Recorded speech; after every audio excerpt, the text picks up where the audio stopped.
एक समय की बात है, भगवान गौतम बुद्ध अपने शिष्यों के साथ बैठे हुए थे और उन्हें उपदेश दे रहे थे। तब उन्होंने अपने शिष्यों से कहा, क्रोध इंसान का सबसे बड़ा दुश्मन है। क्रोध करने वाला व्यक्ति खुद को हानि पहुंचाता ही नहीं, लेकिन दूसरों को भी हानि पहुंचाता है। वह प्रतिशोध की आग में जलता है और अपने जीवन को बर्बाद करता है। उनके उपदेश खत्म हो जाने के बाद उनके शिष्यों में से एक शिष्य खड़ा होता है और उसे बोलता है, तू एक ढोंगी है। तेरी बातें मनुष्यों के रहन सहन से विपरीत है। तू जो भी कहता है उसे अपने जीवन में अनुसरण नहीं करता और दूसरों को यह सब करने कहता है। जब उसका शिष्य गौतम बुद्ध को उल्टी सीधी बातें कर रहा था, तब गौतम बुद्ध ने कोई प्रतिक्रिया नहीं दी और वे शांत बैठे थे। लेकिन ऐसे ही यह वक्त और यह व्यक्ति और भी ज़्यादा गुस्सा हो गया और गुस्से में आकर उसने गौतम बुद्ध के मुंह पर थूक दिया। इसके बाद भी महात्मा गौतम बुद्ध को गुस्सा नहीं आया और वह शांत थे।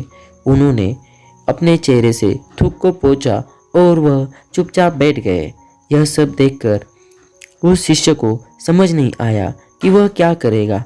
गुस्से में आकर वह उस जगह को छोड़कर चला गया और अगले दिन अपने घर पहुंचा। जैसे ही वह अपने घर पहुंचा, तब तक उसका दिमाग शांत हो चुका था। दिमाग के शांत होते ही उसे इस बात का एहसास हुआ कि उसने कितनी बड़ी गलती की है, उसे पाप हुआ है। वह खुद को मन ही मन कहने लगा, यह मैंने क्या कर दिया? मैंने महात्मा बुद्ध का अपमान कर लिया। मैंने एक काम कैसे कर लिया? ऐसा पाप मैं कैसे कर सकता हूँ? मैंने बहुत बड़ी गलती कर दी। मुझे जाकर उनसे माफ़ी मांगनी होगी। यह कहकर वह तुरंत ही गौतम बुद्ध के पास चला गया, लेकिन गौतम बुद्ध उस स्थान पर नहीं थे। ऐसे में वह शिष्य जगह जगह भटक कर उन्हें खोजने लगा। जैसे ही उन्हें महात्मा बुद्ध मिले तो वह उनके पैरों पर गिर गया और कहने लगा, मुझे माफ़ कर दीजिए, मुझसे गलती हुई। मैं आपका अपमान किया है। मैंने यह बहुत बड़ा पाप किया है। यह सब देखकर गौतम बुद्ध ने उससे कहा, शांत हो जाओ, क्या बात है, मुझे बताओ, तुम कौन हो? गौतम बुद्ध की यह पूछने पर वह शिष्य तो चौंकने लगा और चौंक उठ गया। वह सोचने लगा कि महात्मा बुद्ध मुझे कैसे भूल सकते हैं? मैंने तो इनका अपमान किया है। यह सोचकर उसने महात्मा बुद्ध से पूछ ही लिया, मैं वही शिष्य हूँ जिससे कल आपका अपमान किया था और आप इतनी जल्दी मुझे भूल गए। हमें कल की बातों को कल में ही छोड़ देना चाहिए। यह अच्छा हो या बुरा हो, उसके बारे में बार बार विचार नहीं करना चाहिए। मैं बीती हुई बातों को पीछे छोड़कर आगे चलता हूँ और ऐसा ही हम सबको भी करना चाहिए।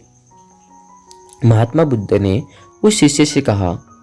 महात्मा बुद्ध की यह बातें सुनकर वह शिष्य और भी ज़्यादा प्रभावित हुआ और उनसे बोला, मैं आज से आपकी सारी और हर बातों को माना करूँगा। आज हमें इस कहानी से कुछ सीख मिलती है। यह कहानी से हमें यह सीख मिलती है कि क्रोध करना इंसान के लिए सबसे खतरनाक है। यह मनुष्य का सबसे बड़ा दुश्मन है और उसे बर्बाद कर सकता है। इसलिए मनुष्य को कभी भी क्रोध नहीं करना चाहिए। इस कहानी से हमें यह भी सीख मिलती है कि बीती हुई बातों को हमें भूलकर आगे बढ़ना चाहिए। अगर कोई मनुष्य अपनी बीती हुई बातों पर ज़्यादा ध्यान देता है तो उसका ध्यान पूरी तरह से भूतकाल में लगा होता है और यह इंसान कभी भी आगे बढ़ने की और विचार नहीं कर पाता। इसलिए हमेशा पुरानी बातों को छोड़कर आगे बढ़ने की सोचो। नमो बुद्धाय।